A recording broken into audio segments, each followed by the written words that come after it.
Following in the same vein as Rebel Rising and Catalyst, Obi-Wan and Anakin follows the now typical way that Disney treats the Star Wars books and comics, in that it doesn't have the best story, but it does fit nicely with the rest of the canon and does a great job of supporting what's already been established.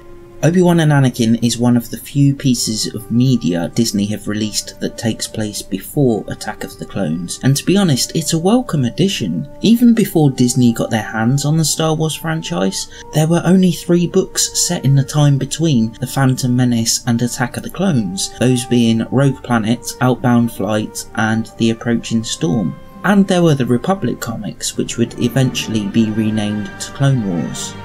When I think of young Anakin just starting his training or just a few years into it, I always think of Anakin as Jake Lloyd because he was the younger Anakin, and unfortunately Jake Lloyd's Anakin wasn't in any of the comics in that time period that I can recall, so the only image of him as a Jedi is the last scene of The Phantom Menace and the cover of Rogue Planet.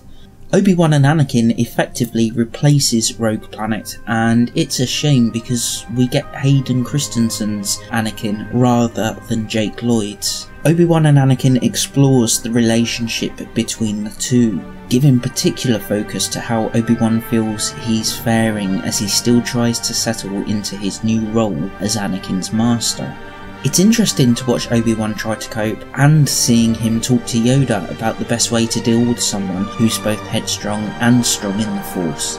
It's nice to see Obi-Wan and Anakin both growing together into their future roles. By far the best part of the comic for me was seeing Palpatine manipulate the Jedi and Anakin, and this is an excellent example of what I meant when I said it doesn't have the best story but fits in perfectly with everything else.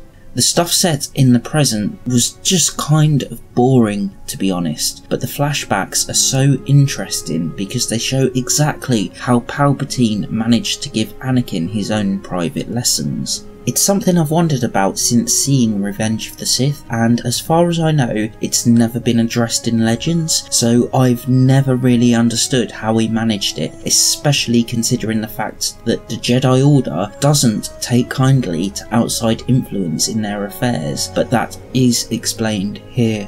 While the story set in the present does resolve the issues both Jedi are having in their roles, the setting and plot for that part of the comic is actually so dull. I would have preferred to have the entire comic set on Coruscant. That would have allowed Charles Soule to flesh out the story a bit more and really dive into the character's issues in a way he just couldn't here because it's only a 5-part story and only half of it takes place on Coruscant. In the present, Obi-Wan Kenobi and Anakin find themselves marooned on a planet where 2 factions are fighting for control of their future, and the factions are called the Open and the Closed. It's completely unimaginative, and whoever did the lettering must have found it boring too, because there's a typo on one page where one character calls another character of the opposite faction by the wrong group, and it made it more difficult to understand the situation. It took me a minute to realise that it was a typo and be able to move on while completely understanding what was going on. Like I said, the story should have taken place entirely on Coruscant and focused solely on character development. There's an interesting little bit of information near the end of the story where Sarah reveals to Obi-Wan that she's seen other people with lightsabers, and that's why she called the Jedi. She even shows Obi-Wan an old holo recording of someone using a lightsaber, and it's revealed that the blade was red, implying it was a Sith who was responsible for the destruction of their culture. But for the life of me, I can't work out who it is. You can't see the character's face, but they're clearly humanoid, so it's not Plagueis, unless in the new canon he's no longer considered to be immune. I asked Charles Soule on Twitter and he said it wasn't Maul. Since the destruction occurred a generation before the comic, and the comic is basically 3 years after The Phantom Menace, I can only assume it's Palpatine, although his lightsaber hilt looks completely different from the one he had in Revenge of the Sith. I asked Soul if it was Palpatine and if the identity of the character would be eventually revealed, but as of the time I'm recording this review, I haven't had a reply, so I have no idea if we'll ever get confirmation of exactly who the Sith Lord was, or even if it was a Sith Lord, which is a bit of a shame, to be honest.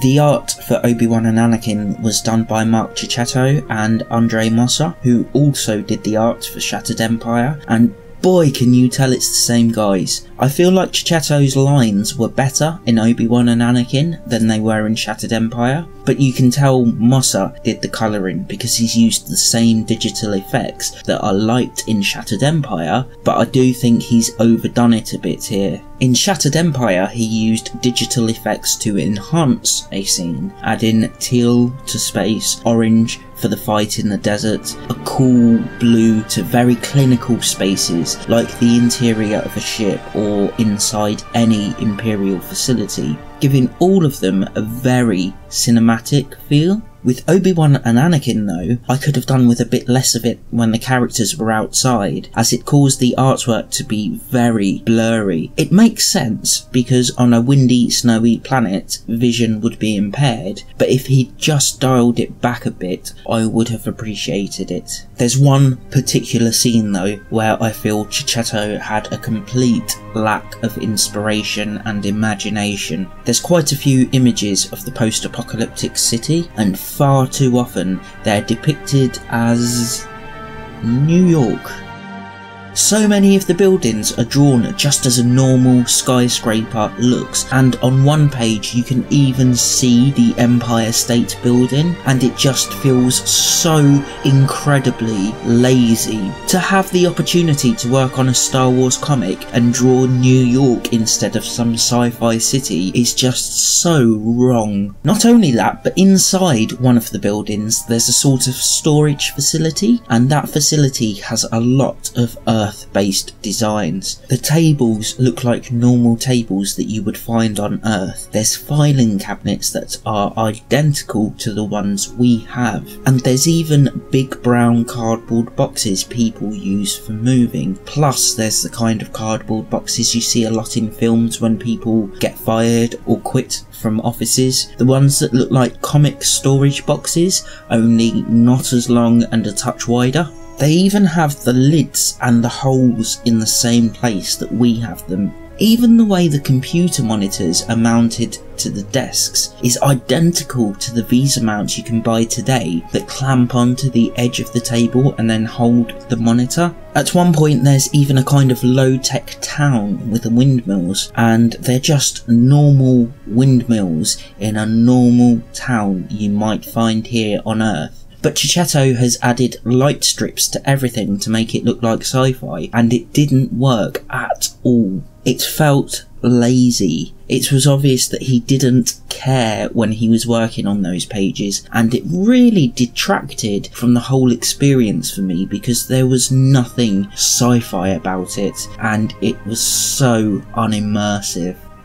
So overall I have mixed feelings about Obi-Wan and Anakin. On the one hand, I liked the character development. On the other hand, I feel there should have been more of it and less of the rubbish stories set on Carnelian 4. On the one hand, some of the art done by Cicchetto and Mossa is amazing. On the other hand, some of it's just lazy and instantly pulled me out of the book. It's a very 50-50 kind of book, and feels like the creators only cared for half of what they were doing. I do think it's worth reading because there are so few adventures of Obi-Wan and Anakin set in this time frame, and it does a great job of showing exactly how Palpatine managed to sink his claws into Anakin long before Attack of the Clones. But for what you get, I'd say just borrow it from a friend or your library, or buy it secondhand if you can, because I don't think it's worth buying new. There's just not enough there.